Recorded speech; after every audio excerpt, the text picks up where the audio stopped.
నమస్తే. ఇన్నాళ్ళు నన్ను సపోర్ట్ చేస్తూ, ఎంకరేజ్ చేస్తూ మీ ప్రేమని నాకు అందిస్తున్న ప్రతి ఒక్కరికి కృతజ్ఞతలు. అలాగే ఈ వీడియో కూడా ఖచ్చితంగా మీకు ఉపయోగపడుతుంది. లైక్, షేర్ అండ్ సబ్స్క్రైబ్ చేసి మీ సపోర్ట్‌ని నాకు అందించండి. అలాగే ఈ వీడియో పట్ల మీకున్న అభిప్రాయాన్ని కామెంట్ సెక్షన్‌లో కామెంట్ చేసి తెలియజేయండి. ఇప్పుడు వీడియోని చూద్దాం. నమస్తే, వెల్కమ్ టు అవర్ ఛానల్. నేను పద్మిని. ముందుగా ప్రేక్షకులకి శ్రీ క్రోధినామ సంవత్సర ఉగాది శుభాకాంక్షలు. మరి ఈ ఉగాది ఎలాంటి ఫలితాలను ఇస్తోంది ద్వాదశ రాశుల వాళ్ళకి అనేది మనకి తెలియజేయడానికి మనతో పాటు సిద్ధంగా ఉన్నారు ప్రముఖ ఆధ్యాత్మికవేత్త, వాస్తు జ్యోతిష పండితులు శేషగిరిరావు గారు. మాట్లాడదాం. నమస్కారం అండి. క్రోధినామ సంవత్సరం వచ్చేస్తోంది. సో శోభకృత్నామ సంవత్సరం ఎంత అద్భుతమైనటువంటి సంవత్సరమో ప్రత్యేకించి చెప్పక్కర్లేదు. అందుకు ఏకైక నిదర్శనం రామచంద్రమూర్తి తన స్వస్థలానికి మళ్ళీ తిరిగి వచ్చినటువంటి వైనం చాలు శోభకృత్నామ సంవత్సరం ఎంత శోభాయమానంగా వెలుగొందింది అని చెప్పడానికి. ఇక ఈ సంవత్సరం వచ్చే పేరు క్రోధినామ సంవత్సరం. పేరులో అయితే క్రోధం ఉంది, మరి దాని నామాన్ని సార్థకం చేసుకుంటుందా అని కించిత్ భయం కూడా ఉంది. ఎనీవేస్, అసలు క్రోధినామ సంవత్సరం ద్వాదశ రాశులకి ఎలాంటి ఫలితాలను ఇస్తుంది ఒకసారి గ్రహ సంచారాన్ని గురించి వివరించిన తర్వాత ద్వాదశ రాశుల గురించి ఒకసారి తెలుసుకుందామండి. రైట్ అమ్మా. క్రోధీనామ సంవత్సరం ఉన్నట్టు పేరుకు తగ్గట్టుగానే ముఖ్యంగా ఈ మాట మరి కుజుడు రాజు అవ్వటం. సో గ్రహాలన్నింటిలో కూడా కొద్దిగా కోపగ్రహం, అంటే అగ్రెసివ్గా ఉంటాడు కుజుడు. సో అందుకని మేష వృశ్చిక రాశిలో జన్మించిన వాళ్ళకి సాధారణంగా షార్ట్ టెంపర్ ఉంటుంది ఎంతో కొంత. సో అలాంటి క్రోధీనామ సంవత్సరం, క్రోధీనామ సంవత్సరానికి రాజే కుజుడయ్యాడు. సో కుజుడయ్యాడంటే ఖచ్చితంగా మనం ఎవరికి చెప్పినా అదే చెప్తున్నాం. ఈ సంవత్సరం అంతా కూడా కొద్దిగా మనుషులు కోపతాపాలను అదుపులో పెట్టుకోకపోతే క్షణికావేశంలో ఏవో రకమైన తప్పులు చేసే ఇబ్బందులు అయితే ఉంటాయి అనే చెప్తున్నాం. దానికి అందులో ఈసారి మరి ఈ నవవిధ నాయకులు ఎవరైతే ఉంటారో వాళ్ళు కూడా మొత్తం ఎక్కువ చెడు గ్రహాలే వచ్చాయి. అంటే శనికి ఆధిపత్యాలు ఎక్కువ వచ్చాయి, కుజుడికి ఆధిపత్యాలు ఎక్కువ వచ్చాయి. సో బేసిక్గా ఈ రెండు పాపగ్రహాలు. సో అందుకని కార్య ఆచరణ మీద మనుషులకి ఇంకా మరింత మక్కువ పెరిగే అవకాశం ఉంది.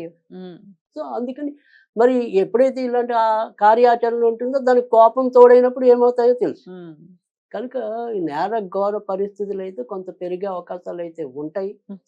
సో దాంతోపాటు కొంత మంచి ఏంటి అంటే గనక ఈ విశ్వాసాలు, భక్తి విశ్వాసాలు ఏవైతే ఉంటాయో జనాల్లో ఆధ్యాత్మిక భావం అనేది పెరగడానికి ఉంటుంది. ఆధ్యాత్మిక చింతన పెరుగుతుంది.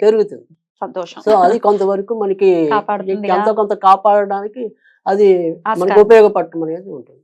తర్వాత గురుడు రసాధిపతి అవటం వల్ల ఏంటంటే కొన్ని ఏదైతే ముఖ్యంగా ఆడవాళ్ళకి ఇష్టమైన బంగారము, తర్వాత వెండి ఇలాంటివి కొంతవరకు కంట్రోల్లోకి రావడానికి అయితే ఆస్కారం అయితే ఉంటుంది. అంటే మళ్ళీ ఇంకా పెరిగిపోకుండా గోల్డ్ రేట్స్ అవి కొంత రేట్లు మనకి నియంత్రణలో ఉండటం అనేది ఉంటుంది. కనుక అవి చెప్పదగిన పరిస్థితి. సో ఇక్కడ మనం చూసినప్పుడు ఇంకా ఇప్పుడు ఉగాది అనేది ప్రారంభం అనేది ధనుర్ లగ్నంలో అయింది యాక్చువల్గా. సో ధనుర్ లగ్నానికి మరి గురుడు పంచమంలో ఉన్నాడు. సో లగ్నాన్ని గురుడు సూచించడం అంటే ఇది ఇప్పుడు మనకి ధనుర్ లగ్నం అనుకోండి. సో గురుడు పంచమం 1, 2, 3, 4, 5. సో పంచమ స్థానంలో గురుడు ఉంటాడు కాబట్టి అంటే ఏదైతే గురుడు మరి మేలో మారిపోతాడు. మే 1వ తారీఖు మారిపోతారు కదా. సో మే వరకే మనకి ఉన్నంతలో బాగున్నట్టు. అంటే ఆ లగ్నాధిపతి పంచమంలో ఉంటాడు కాబట్టి ఎవరు ఎలాంటి ఇబ్బందులు ఉన్నా చివరి నిమిషంలో బయటపడడానికి ఉంటుంది. సో కానీ దానికి విరుద్ధంగా ఏమవుతుందంటే మే నుంచి గురుడు వృషభంలోకి రావటం. వృషభం అనేది ఏంటంటే ఇక్కడ మనకి ఇందాక మనం ఇది వృషభం అనేది శుక్రుడు రాజు, ఈయనేమో మన దానవుల రాజు, ఈయన దేవతల గురువు, ఈయన దానవుల గురువు.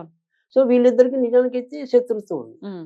సో ఇక్కడ మరి శత్రు రాశిలోకి గురుడు ప్రవేశించడం అనేది ఉంటుంది. సో వృషభ రాశిలో.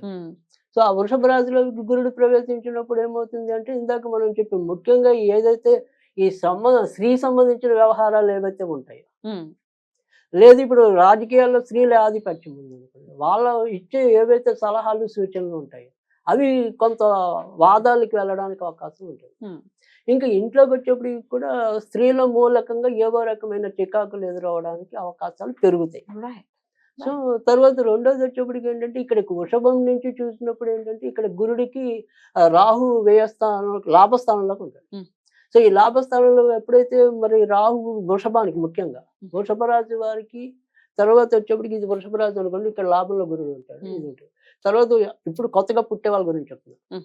సో వృషభ రాశిలో ఎవరైతే జన్మిస్తారో వాళ్ళు కంపల్సరీ సర్పదోషం ఉంటుంది. సర్పదోషం ఉంటుంది. లాభంలో రాహు ఉన్నా సర్పదోషం ఉంటుంది. అందుకే ముఖ్యంగా రాహు లాభంలో ఉన్నప్పుడు ఇక్కడేమో కేతు పంచమంలో ఉంటారు. పంచమంలో ఉంటారు. అవును. సో ఇది సంతాన స్థానం అవుతుంది, అదేమో లాభస్థానం. సో ఖచ్చితంగా లాభాలు ఎవరైతే ముఖ్యంగా ఈ వృషభ రాశి వాళ్ళకి గట్టి ప్రయత్నాలు ఏవైతే ఉంటాయో అవి దగ్గర వచ్చి పోతాయి. ఇక్కడ ఈ బుద్ధి అనేది వాళ్ళకి సరిగ్గా ఉపయోగపడదు. సో ఆ నిర్ణయాలు తీసుకోవడంలో ఇబ్బందులు ఎక్కువ వృషభ రాశి వాళ్ళు పొందడానికి అవకాశం ఉంటుంది. తర్వాత వచ్చేప్పటికి ఇదే దోషం అనేది కర్కాటక రాశికి కూడా ఉంటుంది. కర్కాటక రాశిలో పుట్టిన వాళ్ళకి కూడా ఉంటుంది. అంటే కొత్తగా పుట్టిన పిల్లలకు కూడా నవమంలో రాహు ఉంటాడు. నవమంలో రాహు ఉంటాడు, తృతీయంలో కేతు ఉంటాడు. కాబట్టి సంబంధ బాంధవ్యాలు ఇబ్బంది పడతాయి. ఇప్పుడు పుట్టే వాళ్ళకైతే ఇలా ఉంటుంది. ఆల్రెడీ పుట్టిన వాళ్ళకి అదే గ్రహస్థితి. ఇప్పుడు ఆల్రెడీ పుట్టేసిన వాళ్ళకి కూడా అదే గ్రహస్థితి. కానీ కొత్తగా పుట్టిన వాళ్ళకి కూడా ఖచ్చితంగా పుట్టడమే సర్పదోషంలో పుట్టినట్టు. ఎగ్జాక్ట్లీ ఈ సంవత్సరంలో ఎప్పుడు పుట్టినా ఇదే గ్రహస్థితి ఇంచుమించుగా, అంటే రాహుకేతులకు సంబంధించి.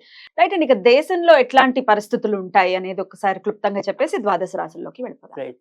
దేశంలో కూడా ముఖ్యంగా చెప్పాల్సింది అంటే ఇక్కడ వర్షపాతాలు ఏవైతే ఉంటాయి అంటే మనకు కావాల్సిన మెయిన్ వర్షం, రైతుల యొక్క ఇది. సో ఇక్కడ ముఖ్యంగా ఇందాక మనం చెప్పుకున్నాం శని కుజుల యొక్క ఆధిపత్యం ఎక్కువ అని చెప్పి.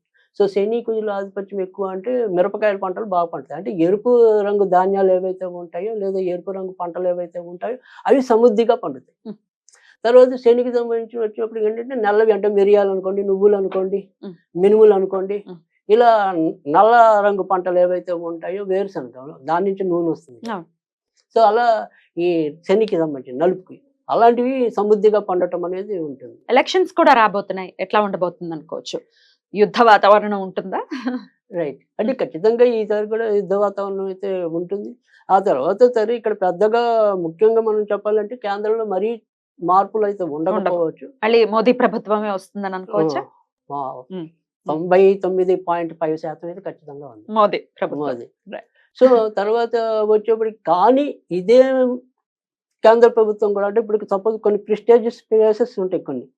అంటే ఒక ప్లేస్ అంటే నేను ఖచ్చితంగా ఇక్కడ ఓవైసీ ఇప్పుడు మనకి అది కోంపెల్ల మాధవి గారు అది గెలుస్తూ అది ఓకే. నేను అలా ప్రెస్టీజియస్ ప్లేసెస్ కొన్ని ఉంటాయి కదా, వాళ్ళే ఉంటారు. ఆంధ్రప్రదేశ్ లో ఏ గవర్నమెంట్? ఆంధ్రప్రదేశ్ అనేది కొన ఊపిరితో గెలవడం అనేది ఉంటుంది ఇప్పుడున్న పరిస్థితి. ఎవరు గెలుస్తారు? అదే ఇప్పుడున్న ప్రభుత్వమే అంటుంది. ఇప్పుడున్న ప్రభుత్వమే అంటే వైసీపీ వస్తుంది అనేది. అది ఏమంటాము చావు తప్పి కన్నులు అట్టబోయిందండి. సో అలా అతి కష్టం మీద వారిని నిలుపుకోవడానికి ఎక్కువ కనపడుతుంది. రైట్. మొత్తానికి దేశ కాలమాన పరిస్థితులు ఎలా ఉంటాయి అనేది క్రోధినామ సంవత్సరంలో క్లుప్తంగా మీరు తెలియజేశారు. ఇక ఇప్పుడు మన ఆడియన్స్ కి కూడా ఎవరైతే కామన్ పీపుల్ ఉన్నారో వాళ్ళ రాశుల గురించి తెలుసుకోవాలని ఖచ్చితంగా వీడియో చూస్తూ ఉంటారు కాబట్టి ఇక ద్వాదశ రాశుల గురించి తెలుసుకుందాము. ఇక క్రోధినామ సంవత్సరం కర్కాటక రాశి వారికి ఎలా ఉండబోతోందండి? కర్కాటక రాశి వాళ్ళకి అద్భుతంగా ఉండే రాశుల్లో ఈ ఏడాది కర్కాటక రాశి ఒకటి. ఎందుకంటే ముఖ్యంగా మనకి మే నుంచి చాలా అద్భుతమైన యోగదాయకమైన కాలం, అంటే లాభంలోకి అటు గురుడు రావడం అనేది ఉంటుంది.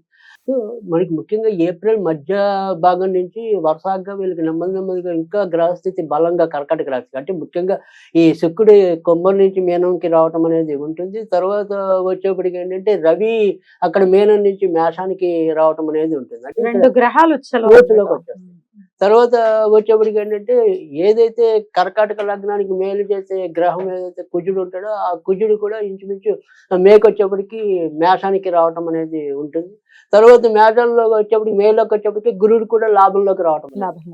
సో ఇంచుమించు ఇదంతా కూడా ఒక 2-3 నెలలు అయితే చాలా అద్భుతమైన కాలం అని చెప్పవలసి ఉంటుంది. తర్వాత కూడా మాక్సిమం ఎక్కువ శాతం మంచి ఫలితాలు పొందడానికి ఉంటుంది. ఏ విధంగా మంచి ఫలితాలు పొందడానికి ఉంటుంది అంటే కనుక కర్కాటక రాశి వారికి ఎలా చూసుకున్నప్పుడు అంటే కర్కాటక రాశిలో సాధారణంగా వ్యాపార తత్వం ఉన్న వాళ్ళు ఎక్కువ జన్మిస్తారు, లేదా వ్యాపారాల్లో ఉన్న వాళ్ళు జన్మిస్తారు. కనుక వ్యాపారంలో ఉండే వాళ్ళకి చాలా చక్కటి పరిస్థితులు అయితే నెలకొంటాయి. తర్వాత ఎవరైతే ఇప్పుడు కాంట్రాక్ట్ బేసిస్ లో చేసే ఉద్యోగస్తులు ఉన్నారో వాళ్ళకి పర్మనెంట్ అయ్యే అవకాశాలు మనకి ఏప్రిల్ మధ్య భాగం నుంచి కనిపిస్తాయి. తర్వాత వచ్చేప్పటికి ఏంటంటే ఎవరైనా సరే ప్రభుత్వ ఉద్యోగం కోసం ప్రయత్నించే వాళ్ళు ఎవరైతే ఉంటారో ఈ సంవత్సరంతో కూడా వాళ్ళు ఖచ్చితంగా ఈ కాంపిటేటివ్ ఎగ్జామ్స్ వాళ్ళకి సంబంధించిన ఏవైతే ఎగ్జామ్స్ ఉంటాయో వాటికి సంబంధించి ప్రిపేర్ అయితే కనుక చాలా మంచి ఫలితాలు అయితే ఈ ఏడాది పొందడానికి ఉంటుంది. కనుక ఇక్కడ వీళ్ళు జాగ్రత్త పడాల్సింది ఏంటంటే కర్కాటక రాశి వారికి మెయిన్ ప్రధాన బలహీనత ఏంటంటే కొద్దిగా ఆలోచనలు ఎప్పుడు కూడా రెండు రకాలు ఉంటాయి. ఎందువలన చంద్రుడి చంద్రుడు ఉండటం వల్ల. అంటే ఇక్కడ చంద్రుడు అనేవాడు ఏంటంటే ఎప్పుడు కూడా మరి నిలకడగా ఉండడు కదా, అవును. ఆ, వెళ్ళిపోతూ రోజు రోజుకి ఉంటాడు. జనరల్ గా తిరిగేసి. మారుతుంటాడు. ఉమ్. సో ఆ మారినప్పుడల్లా కూడా వీళ్ళకి ఎంతో కొంత ఇబ్బంది కలగటం అనేది ఉంటుంది. పైగా బుర్ర అయితే పాదరసంలా పరిగెత్తుతుంది కానీ వాటిని తెమిల్చుకోవడం కొద్దిగా కష్టం. అంటే ఏ సబ్జెక్ట్ అయినా సరే చాలా తొందరగా వీళ్ళు అకలింపు చేసుకుంటారు. Okay. కానీ ఏది ఎప్పుడు స్వీకరించాలి అనే దాంట్లో కొంతవరకు తొందరపాటు స్తబ్దత అనుకోండి ఉంటుంది. అది. అందుకని బాగా ఉద్వేగం ఉండే రాశుల్లో కర్కాటక రాశి అనేది ఒకటి.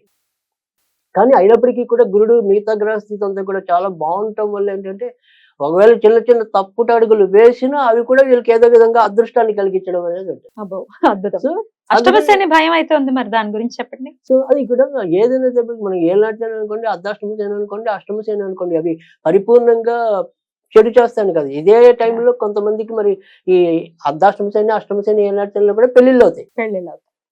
సో అలా ఇప్పుడు పెళ్లిళ్ళు కావాల్సిన వాళ్ళు ఎవరైనా కర్కాటక రాశిలో ఉండే వాళ్ళకి శని ప్రభావం, ముఖ్యంగా కర్కాటక రాశి వాళ్ళకి మరి సప్తమాధిపతి శని అవుతాడు. అవును. సో కనుక శని ఇది ఆయన వెళ్ళిపోయేలోపు, అంటే రేపు 2025 మార్చిలో వెళ్ళిపోతాడు.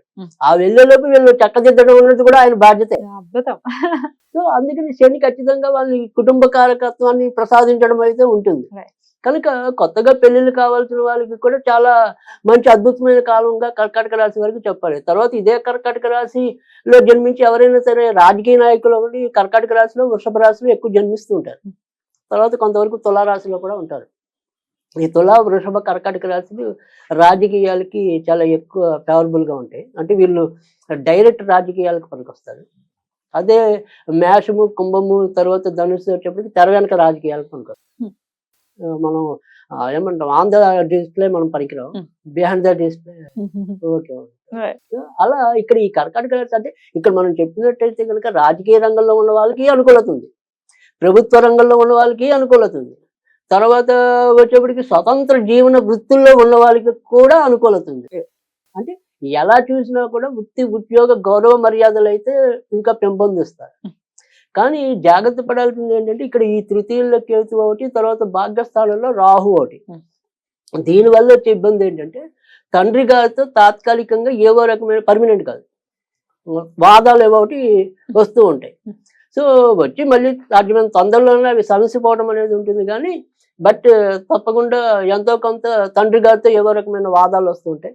తర్వాత ఇక్కడ ఏదైనా సరే ఈ కేతు వల్ల తోడబుట్టిన వాళ్ళు ఎవరైనా ఉంటే వాళ్ళకి అనారోగ్యాలు, కానీ వాళ్ళు పెళ్ళాల్సిన వాళ్ళు అయితే కనుక అక్కడ రాహు కేతు ఉంటారు కాబట్టి సంబంధాలు ఒక పట్టణ కుదరకపోవడం, తర్వాత పుట్టిన వాళ్ళు అలా వాళ్ళకి మాత్రం వివాహపరంగా కొంతవరకు వ్యాకులత అనేది ఉంటుంది. కానీ వీళ్ళ యొక్క వ్యక్తిగత ప్రతిష్ట అనేది మటుకు చాలా అద్భుతంగా ప్రస్ఫుటం అవుతుంది ఏడాది కర్కాటక రాశి వాళ్ళకి. అంటే విభిన్న రంగాల్లో వీరి యొక్క సామర్థ్యాలు బయటకు రావటం అనేది ఉంటుంది. అది సైంటిస్టులు అయితే కొత్త పరిశోధనలు చేస్తారు, వైద్యులు అయితే అనేక మందికి ప్రాణం నిలుపుతారు. అద్భుతం.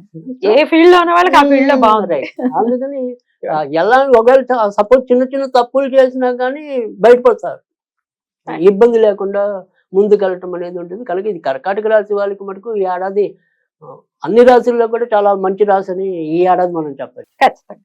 అయినప్పటికీ చేసుకోవాల్సినటువంటి ఆరాధన. అవును, కర్కాటక రాశి వారికి ముఖ్యంగా ఏంటంటే ఆ భాగ్యస్థానంలో రాహుని, ఇక్కడ మరి తృతీయ స్థానంలో కేతువు ఉంటారు కాబట్టి ఇక్కడ మనకి ఇబ్బంది ఏంటంటే వీళ్ళు సాధ్యమైనంత వరకు కూడా ఎక్కువ దుర్గాదేవిని పూజించడం అనేది మంచిది. కనుక ముఖ్యంగా దుర్గా సప్తశ్లోకి అనేది ఉంటుంది, అది నిత్యం పఠించడం అనేది మంచిది. ఒకవేళ అలా కాకపోయినా కూడా కనీసం ఏంటంటే మంగళవారాల పూట కొద్దిగా ఇంట్లోనే అమ్మవారికి తేనె నివేదన చేస్తే కనుక వారికి ఉంటే ఇబ్బందుల నుంచి తప్పించుకుంటారు.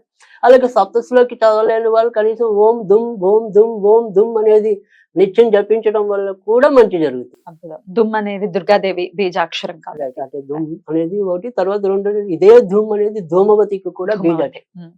సో ఇక్కడ శని వల్ల వచ్చి, అంటే ఇందాక మీరు అన్నారు అష్టమ శని అని, అంటే ఇటు రెండింటికి కూడా మల్టిపుల్, అది ఒక్కటి చదివితే ధూమ్.